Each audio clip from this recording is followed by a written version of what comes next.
climate change has sped up the need for landowners to pivot out of land uses that are exposing them to climate-driven factors. We just need to respond to what our taiao is telling us.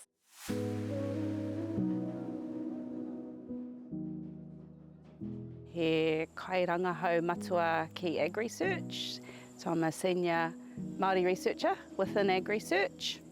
I co-lead a kaupapa Māori research program that is really all about understanding how to support Māori agribusinesses to transition out of unsustainable land use.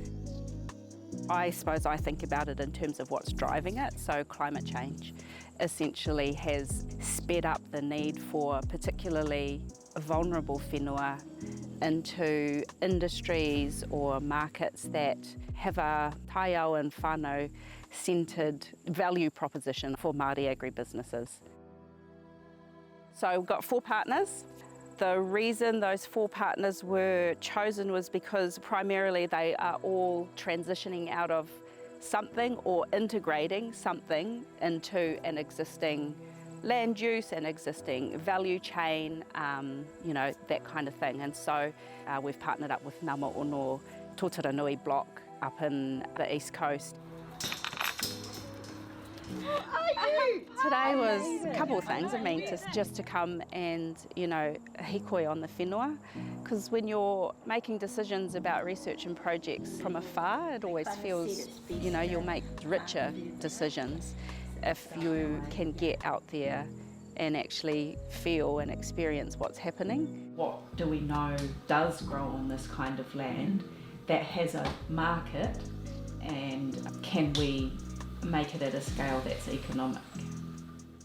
Today was also about sitting down with Tash and just understanding the complexity of the decision making and all of the activities that the trustees are having to navigate. That's the other part of the work.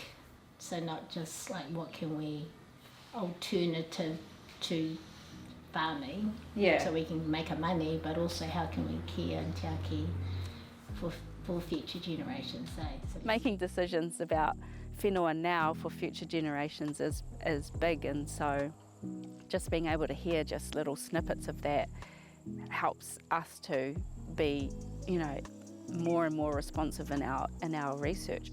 Where are you taking me anyway? We're going into Ngā Mo'ono block, which is the farm, but it's our whānau land block.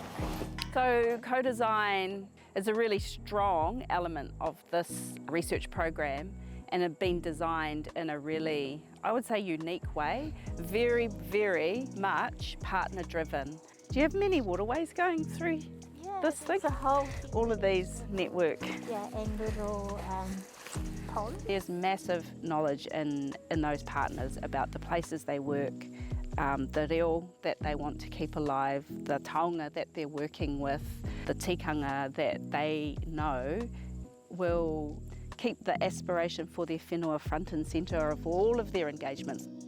There is a real need for those landowners to be able to find options to pivot out of land uses that are exposing them to those kind of climate-driven factors. But then there's also the changing and instability of markets. So it's just becoming increasingly difficult to be economically sustainable, let alone have the ability to manaaki the whenua. So transitioning whenua, what are our options for moving out of sheep and beef or forestry, right through the value chain, how do you process new products, right out into international markets, like how do we tell an Indigenous story, how do we keep our data, our taonga safe. The more of the value chain we can get involved in, the higher the value we can leverage from the system, and the higher our level of influence in how that system works from in terms of flowing benefits back to taiao, back to whānau, back to whenua. We just need to respond to what our taiao is telling us in a number of ways.